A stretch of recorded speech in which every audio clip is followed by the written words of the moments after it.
this side of the House, we won't change the rules for those with settled status. Madam Deputy Speaker, as this consultation shows, we also listen to the British public, and I encourage all those interested to make their voices heard. Today, I have set out what we propose, and perhaps more importantly, why. I love this country, which opened its arms to my parents around 50 years ago. But I am concerned by the division I see now, fuelled by a pace and scale of change that is placing immense pressure on local communities. For those who believe that migration is part of modern Britain's story and should always continue to be, we must prove that it can still work, that those who come here contribute, play their part and enrich our national life.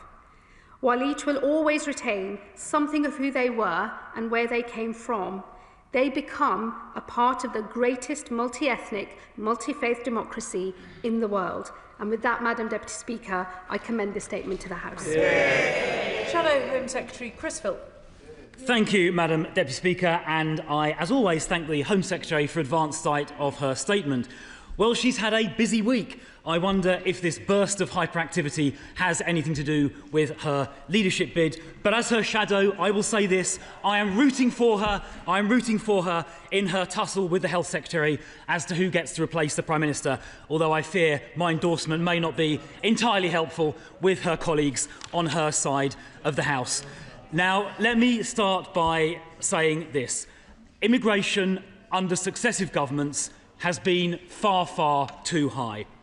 That has included illegal immigration, which since the general election across the Channel has surged, with 10,000 illegal immigrants crossing just in the 75 days the Home Secretary has been in post alone.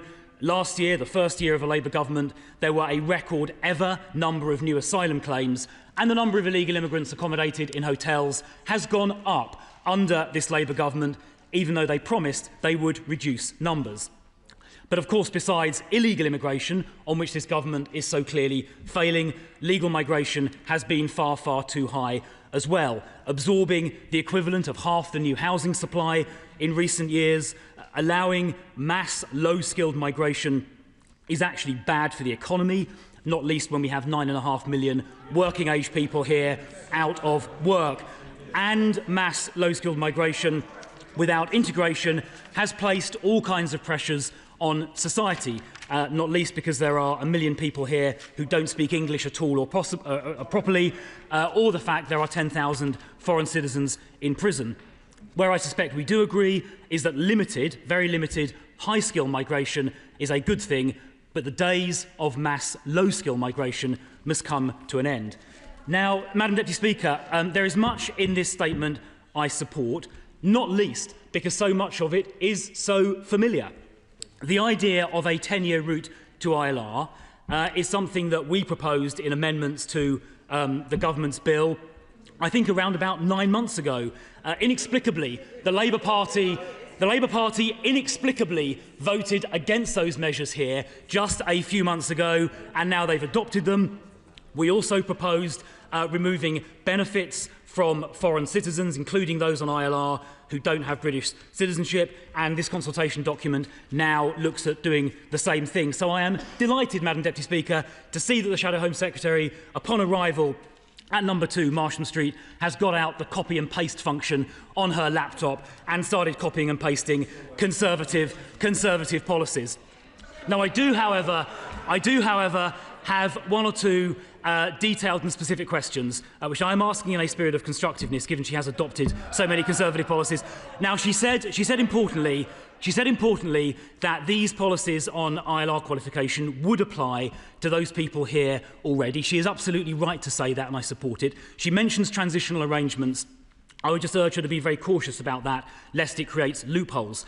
But does she have an estimate she can give to the House as to when these new measures will be implemented? Because the rules that she referred to took effect, I think the previous rules around legal migration started in January 2021. So those people arriving on those rules will become, under the present ILR rules, eligible from January 2026, just a few weeks' time. So when will these changes get implemented? I hope as soon as possible. Now, she also mentions that to qualify for ILR at 10 years, you need to have made national insurance contributions. I've tried to get through the consultation document in the last half an hour. I think I'm right in saying that the qualifying threshold is to have earned £12,570 for a period of 3 years. She'll perhaps correct me if I've got that wrong. But that does strike me as a very low level of earnings, and I would urge her to consider setting that level higher. £12,500 for 3 years would not represent a net economic contribution to this country. I think that threshold should be set a great deal higher, and I would urge her to seriously consider that. Now, she also mentions the possibility of volunteering, getting people ILR at 5 years rather than 10. We know how people game the system when it comes to immigration, for example, by pretending to convert to Christianity to get asylum. So I would urge her to just draft those rules very carefully and be extremely cautious about that, lest she creates some loopholes.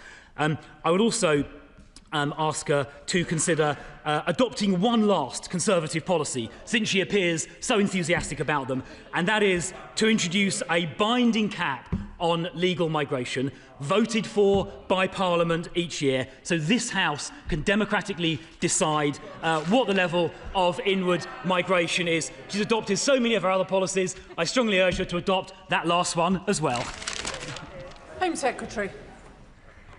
Well, Madam Deputy Speaker, I suppose I should start by saying I'm pleased to see that the Leader of the Opposition let the Shadow Home Secretary have a go today. He seems rather overly concerned about my personal future. May I suggest that he should worry about his own and that of his party?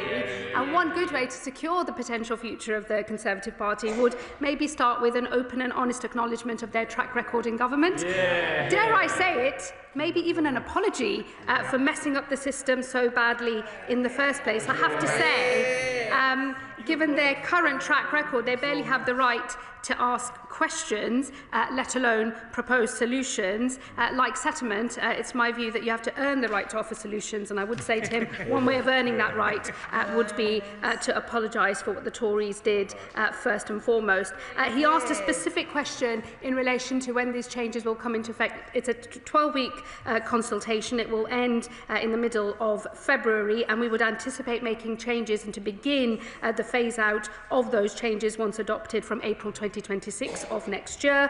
As he knows, the immigration rules usually change twice a year, every year, and that is when we would begin to start making some of those changes. Some potential changes would require technical fixes and solutions that may take a little longer, but the intention is to start from April of next year. He made the point on the qualifying threshold around £12,000. He will note that that's the national insurance contributions threshold that we have used, and that is specifically because that is one of the quickest ways to establish whether somebody is in work or not.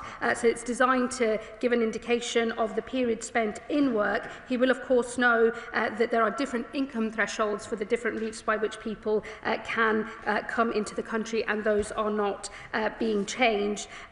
He made a valid point on ensuring that the new system, as we develop it, mustn't have any loopholes. I will, of course, be very alive to that, and as we discussed at length in the House on Monday, there is a relationship between some types of visa overstaying and, of course, coming straight into the asylum system as well, and I'm very alive to those risks, and we will do everything we can to shut that down. This will be, in the end, a whole package of reforms across both the illegal migration system and dealing with asylum, as well as legal migration, to clamp down on abuse and retain public confidence in running a migration system overall and in the asylum system in particular. And what can I say on the cap? I mean, the cap has had a long life in the Conservative Party, and I would just gently say they never managed it in 14 years themselves. I don't think we're going to be pursuing that failure now. Dame Meg Hillier. Thank you, Madam Deputy Speaker, and I applaud my right honourable friend on many points, not least debunking the idea that a cap is going to solve anything or is even achievable.